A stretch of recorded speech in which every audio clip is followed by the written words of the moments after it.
시간이 중요하다고 해서 제가 시계를 앞에 놓고 말씀을 드리겠습니다. 이 15분까지 끝나야 된다고 하는 그런 통명이 있어서 가능하면 제가 특별한 하자가 없는 한 그 시간 내에 끝내려고 합니다. 옛날에 제가 이 신학교가 OMC 안 있을 때 조금만 낮춰주실래요? OMC 안 있을 때 그때 가서 한번 말씀 전하고 또 교제했던 기억이 있고 이 새 건물로 옮기고 나서는 처음 이렇게 뵙게 되는 것 같습니다. 그때와 비교하면 학교도 규모도 커지고 훨씬 더 내용도 알차게 되고 아마 지금은 명실공히 우리 남가주를 대표하는 한인 신학교로서 또 대학교로서의 큰 역할을 하고 있다고 생각합니다. 여기 오신 여러분들께서 자부심을 가지고 또 마지막 시대에 부름받은 그런 하나님의 사람들로서 바르게 사역을 준비할 수 있기를 바랍니다. 성령에 대한 말씀을 부탁하셨기 때문에 성령의 능력을 받는 것에 대해서 함께 은혜를 나누려고 합니다. 시카고에서 목회하시는 어떤 목사님 한 분이 이상적인 목회를 하실 계획을 세우셨습니다. 흑인과 백인 컬러에 상관없이 모든 사람들이 함께 어울려서 예배도 드리고 사역할 수 있는 그런 교회를 꿈꾸었습니다. 실제로 예배를 그렇게 만들고 또 교회 모든 조직과 프로그램도 그렇게 다 만들었어요. 그랬더니 어른들은 적응을 잘 하는데 이 처세술이 뛰어나니까 아이들은 그렇지가 못했습니다. 자기 마음에 있는 것을 솔직하게 나타내지 않습니까? 한 번은 주일 아침이 되었는데 이제 교회 버스를 타고 학생들이 교회로 옵니다. 선생님이 보니까 한쪽 구석에는 백인 아이들이 앉아 있고 또 다른 한쪽 구석에는 흑인 아이들이 앉아 있습니다. 마음이 아팠더니 교사님이 아이들을 좀 교육할 그런 생각으로 백인 아이들이 있는 자리로 가서 물었습니다. 너희들의 피부 색깔이 뭐라고 생각하냐 그랬더니 흰색이래요. 아니다. 자세히 봐라. 좀 까마잡잡한 피부도 있고 점박이가 있는 피부도 있고 하기 때문에 너희들은 흰색이 아니고 회색이다. 알겠느냐? 알겠대요. 이제 흑인 아이들이 앉는 장소로 가서 역시 또 물었습니다.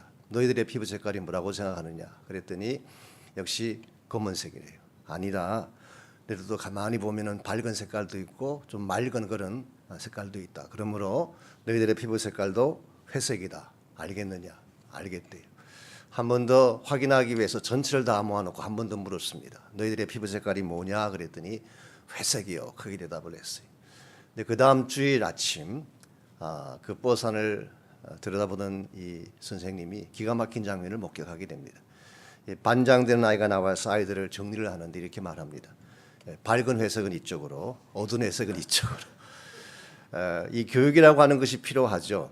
교육을 시키고 훈련시킨다는 것이 참 필요하지만 교육만으로 사람이 변할 수 있을까요? 시스템을 바꾸고 조직을 다시 정비하면 사람을 바꿀 수 있다고 생각하지만 우리 인간의 근본 하트를 바꿀 수가 있을까요? 우리 인간 마음의 중심이라고 하는 것은 외적인 요소나 어떤 외적인 인풋만으로 우리 심령은 바뀌어지지 않습니다. 우리 안에 성령께서 오셔서 성령이 다스릴 때만 우리의 심령이 새로워지는 것입니다. 이러면서 성령님은 우리가 구원받을 때에 우리를 거듭나게 하시는 영이실 뿐만 아니라 예수님 믿은 이후에도 우리 삶을 변화시키는 변화의 능력이라고 할 수가 있습니다. 우리 삶의 열매가 맺혀지게 되고 삶의 꿈이 달라지고 우리 비전과 가치관이 변화되어지는 것은 인위적인 교육으로만 가능한 것이 아니라 성령께서 내 마음을 장악하셨을 때 비로소 일어날 수 있는 현상인 것입니다. 이런 면에서 우리가 어떻게 하면 이 성령에 사로잡혀서 성령의 권세 아래 살아갈 수가 있을 것인가. 이러면 성경을 보시게 되면 하나님의 구속 역사의 흐름을 바꾸었던 두 가지 큰 사건이 있습니다. 어쩌면 인류 역사의 방향을 바꿨다고 말할 수도 있겠죠. 한 가지가 신할 평지에서 벌어진 사건, 이게 바벨탑 사건입니다. 창세기 11장에 기록된 사건이죠.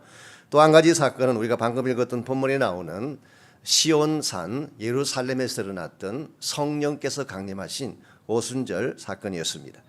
이 두 가지 사건은 얼핏 보면 아무 연관이 없는 것처럼 보이지만 실제로는 밀접한 관계가 있습니다. 왜냐하면 바벨탑 사건으로 온 인류가 흩어지고 깨어지는 불행의 시작점이 되었다고 한다면 성령께서 오시는 이 사건을 통해서 인류를 다시 하나로 만들고 생명과 축복의 길이 열렸기 때문에 이런 면에서 두 사건은 긴밀한 관계가 있습니다.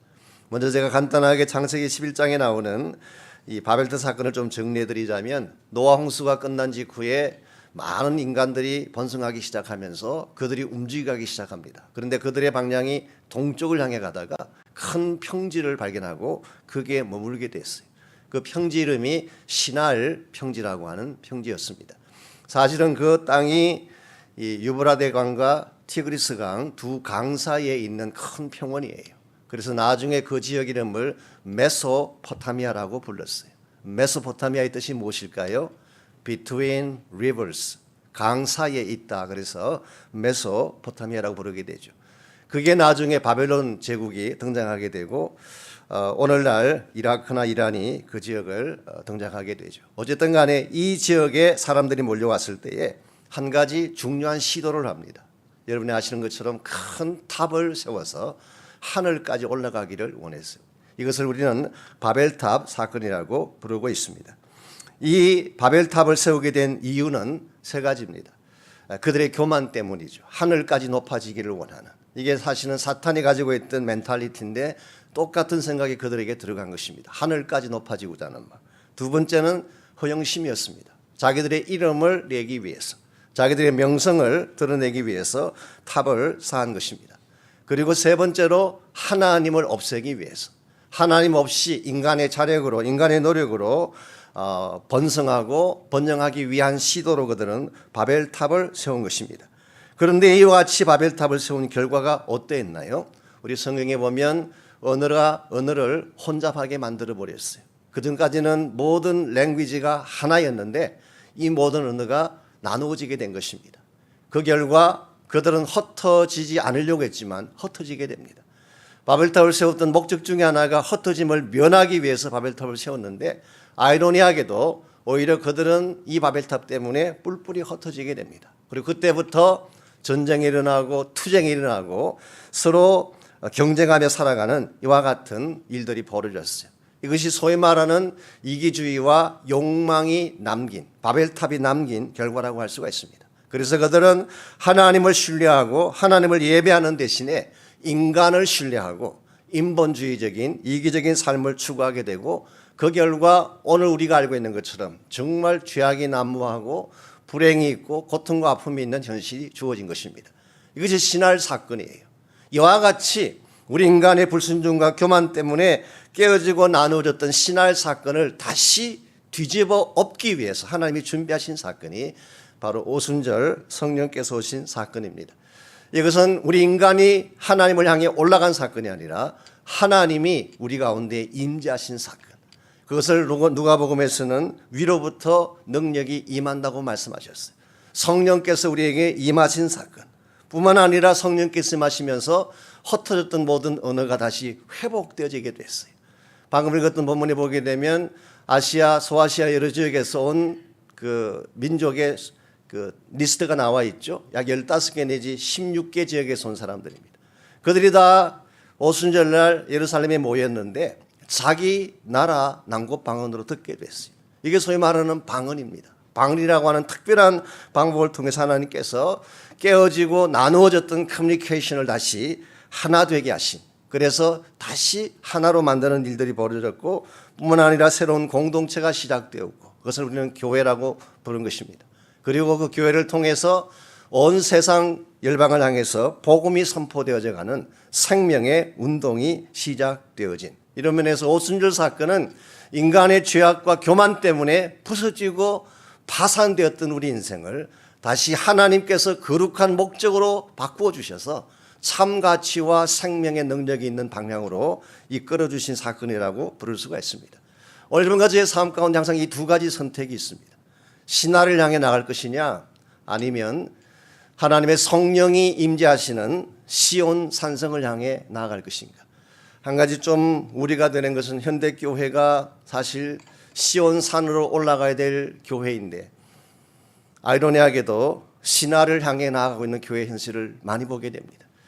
자신들의 자랑을 위한 금자탑을 세우고 업적을 자랑하고 세속적인 영광을 추구하는, 그래서 교회는 하나님의 복음을 위해서 십자가를 위해서 낮아져야 되는데 오히려 더 높은 타워를 세워서 더 유명해지고 더 알려지기를 소원하는, 우리가 그렇게 인정하고 싶진 않지만 그러나 우리의 현실 가운데는 이와 같은 모습들이 있는 것을 부인할 수가 없습니다.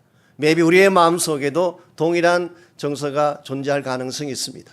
높아지고 싶어하는 마음, 세상적인 욕망을 추구하고 싶은 마음, 세상 사람들과 똑같이 성공주의에 빠져서 성공을 위해 달려가고 싶어하는 마음, 이와 같은 모든 멘탈리티가 신할의 멘탈리티예요.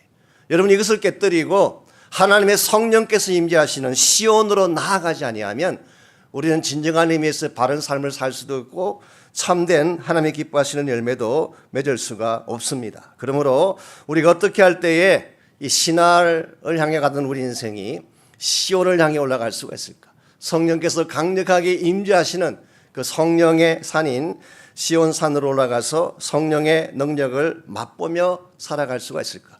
이것은 교회도 마찬가지, 개인도 마찬가지, 우리 사역을 하시는 사역자들도 마찬가지입니다. 어떻게 하면 시온 산으로 올라가서 성령의 권세와 능력을 받을 것인가? 오늘 이 시간에 주신 이 말씀을 중심으로 제가 세 가지만 정리해 드리려고 합니다. 우리가 정말 성령의 능력 안에 거하기를 원한다면 제일 첫 번째로 기도의 보좌 앞에 모여야 됩니다.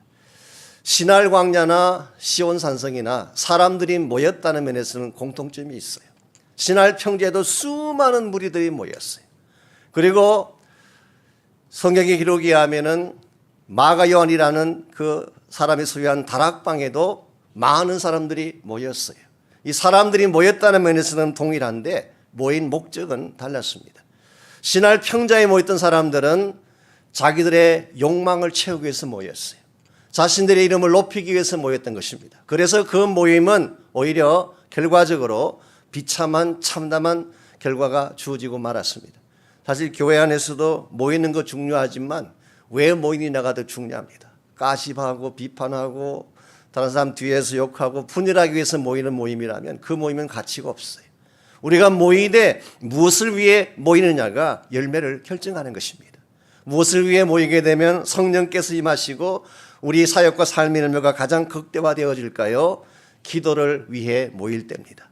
기도하기 위해 모일 때 바로 기도의 그 현장에 성령께서 임하시고 성령께서 임하실 때 비로소 성령의 열매와 능력과 권세가 나타나는 것입니다. 이런 면에서 탁상공론이나 하고 회의를 좋아하는 우리의 멘탈리티. 사실 제가 저희 교회 목회한 지 지금 28년째인데요. 처음 제가 교회 와서 목회할 때에 제 자신도 그랬던 것 같긴 합니다. 저도 그 중에 한 무리였는데요. 참 회의하기를 좋아했어요. 모일 때마다 회의하고 무슨 모임, 커뮤니티 모임, 무슨 모임 많았어요. 회의를 많이 하니까 문제가 더 많아져요. 여러분, 회의를 한다고 문제가 사라질 것 같습니까? 문제가 더 복잡해집니다. 그 시간에 차라리 모든 회의를 멈추고 기도했더라면 나중에 제가 그 사실을 깨닫고 지금은 저희 교회가 완전히 다 바뀌어졌어. 회의는 진짜 미니멈합니다. 모여도 기도야 10분, 15분이면 끝나요. 안수일사 회의든 위원장 회의든. 우리 교회는 기도하기 위해서 기도 쪽으로 방향을 터는하는 순간 하나님이 굉장히 많은 축복들을 주셨어요. 여러분의 사역과 삶의 현장에도 기도의 보좌가 있기를 바랍니다. 두 번째로 하나님의 역사를 수용해야 됩니다. 하나님이 아무리 놀라운 일을 보여주셔도 믿음으로 받아들이지 아니하면 그 사건은 나의 사건이 될 수가 없어요.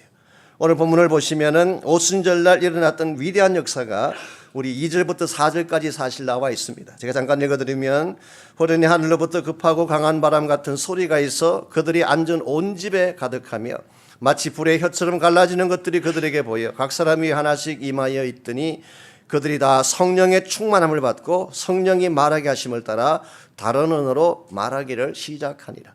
여기 세 가지 일이 벌어졌어요. Something they heard. 그들이 들은 것이 있었어요. 이 바람 소리 같은 아주 강력한 바람의 소리 같은 강력한 소리를 그들이 들었어요. 무엇인가 보이는 것이 있었어요. Something they saw. 불의 혀같이 갈라지는 것이 보였어요. 그리고 something they spoke. 그들이 뭔가 말을 하기 시작을 했어요. 지금 소개되는 이 세 가지 현상은 초자연적인 현상입니다. 지금까지 일반적으로 보지 못했던 하나님의 성령께서 임하실 때만 나타날 수 있는 초자연적인 굉장한 사건이었어요. 그래서 누구나 볼 수 있게, 누구나 들을 수 있게, 누구의 귀에나 우리가 아는 방언을 알아듣게 그렇게 하나님께서 객관적인 충분한 증거들을 다 보여주셨는데 이와 같은 증거들을 보았던 유대인들의 반응이 어땠을까요? 다 믿었을 것 같습니까? 우리 12절 13절 보겠습니다. 다 놀라며 당황하여 서로 이르되 이 어찌된 일이냐 하며 어떤 이들은 조롱하였다고 했어요. 여기 세 가지 반응이 나와 있죠. Some amazed, 놀랐어요. 놀랐다는 말이 믿었다는 말은 아닙니다. 그들은 놀라고 충격을 받았다는 뜻이에요. 어떤 사람들은 당황했어요. 옛날 번역은 의혹했다. Some doubted. 어떤 사람들은 의심했어요. 심지어 어떤 사람들은 they mocked, 조롱했어요. 이것이 일반적으로 이 다락방 바깥에 있는, 교회 바깥에 있는 사람들이 보이는 일반적인 반응이라고 할 수가 있습니다. 하나님이 아무리 위대한 기적을 베풀어 주셔도 일반적인 사람들의 반응은 이래요. 놀랄 수는 있어요. 의심할 수는 있어요. 그리고 maybe 조롱할 수는 있지만 그것을 자기의 사건으로 받아들이지는 않습니다. 가끔 그런 생각 하시지 않습니까? 하나님이 지금 우리 앞에 그냥 굉장한 기적을 보여주시면 다 믿을 텐데. 근데 한국의 서울의 그 한강을 하나님이 쫙 갈라주신다면 서울 시민이 다 예수 믿지 않겠어요? 여러분 그럴까요 과연? 한강이 우리 눈앞에 쫙 갈라지면 서울 시민이 다 예수 믿을까요? 아닙니다. 성경을 다시 보십시오. 이스라엘 백성이 애굽을 나올 때 홍해를 가르고 나왔어요. 홍해가 쩍 갈라지는 것을 직접 목격하고 그 물 사이를 통과해서 건너왔어요. 이런 위대한 기적을 보고도 이스라엘 민족 하나님 믿지 않았어요. 계속 하나님 앞에 어게인스트하고 불평했어요. 신약 성경에도 보게 되면 예수님께서 죽은 지 나흘 된 나사로를 살리셨어요. 많은 유대인들이 그 사건을 보았어요. 죽은 자가 무덤에서 걸어 나오는 것을 보았습니다. 그럼에도 불구하고 그들은 예수님을 십자가에 못 박았어요. 오늘 우리가 아무리 굉장한 사건을 봐도 내 마음의 문이 닫혀 있으면 그 기적은 나에게 와닿지 않습니다. 오늘도 하나님은 기적을 행하신다고 저는 믿습니다. 여러분의 삶 가운데, 사역 가운데 지금도 하나님의 기적은 행해지고 있어요. 다만 우리가 믿지 아니하면, 믿음으로 그것을 억셉트하지 아니하면 그것은 나와 아무 상관이 없게 되는 것뿐이에요. 오늘 많은 사람들이 지성이라고 하는, 이성이라고 하는, 논리라고 하는 이 박스에 갇혀가지고 진짜 보아야 될 것을 보지 못하는, 저희 교회 부목사님 한 분이 대학부 담당하시는 목사님이신데 새벽 기도회 때 설교 중에 이런 말씀 한번 하신 걸 들었어요. 대학생들이 질문이 많잖아요. 우리 한의부 대학부 맡고 계시는데 한 번 하나이가 와서 물었습니다. 목사님, 그 예수님께서 하신 기적이 다른 건 다 이해가 되는데 예수님이 하나님의 아들이시니까 뭐 여러 가지 기적인 건 다 이해가 되는데 한 가지 이해가 안 되는 게 있대. 그게 뭐가 이해 안 되냐 그랬더니 물 위를 걸어가는 건 이해가 안 된대요. 아무리 하나님이라 그러지만 물 위에 서면 이 중력 때문에 빠져야 되는데 물 위를 걸어간다는 게 이해가 안 된대. 그래서 그 목사님이 되물었대요. 야, 너 그럼 하나님 물에 빠지는 건 이해가 되니? 저는 그게 더 이해가 안 가요. 하나님 정도의 존재면 물에 빠지는 게 오히려 이상하지 않아요? 한국에서 일어난 일입니다. 한 주일학교 학생이 이제 아마 주일학교를 마치고 집에 가려고 버스 정류장에서 기다리고 있는데 그 요나의 이야기라고 하는 그 제목이 있는 책을 가슴에 끼고 버스를 기다리고 있었습니다. 그때 그 옆에 있던 한 아저씨가 괜히 시비를 붙었어요. 야, 너 그 책의 이야기를 진짜라고 믿냐? 그때 대답하기를, 그럼요. 방금 선데스쿨에서 공부했는데요. 또 이야기합니다. 생각해봐라 얘야. 어떻게 사람이 물고기 뱃속에 들어갔다 나올 수 있냐? 그때 아이가 대답하기를, 글쎄 저도 다 지금 모르긴 하지만 나중에 제가 천국에 가면 요나 아저씨께 물어볼게요. 요 정도에서 대화가 끝나야 되는데 이 아저씨가 한마디 더 했어요. 근데 얘야, 만일의 경우에 요나가 천국에 있지 않고 지옥에 있으면 어떡할래? 아이가 대답했습니다. 그럼 아저씨가 물어보셔야 되겠네요. 지옥 사실들, 지옥 주민들이 알지 누가 알겠어요? 오늘 우리가 사실 논리라고 하는 것은 우리 인간의 틀이에요. 우리 인간의 지성, 인간의 그 rational, reasoning, logic, 이것이 중요하긴 하지만 이게 과연 인생의 모든 것을 다 이해하고 품을 수가 있을까요? 지극히 제한되어 있는 것입니다. 이 틀을 깨뜨려야 돼요.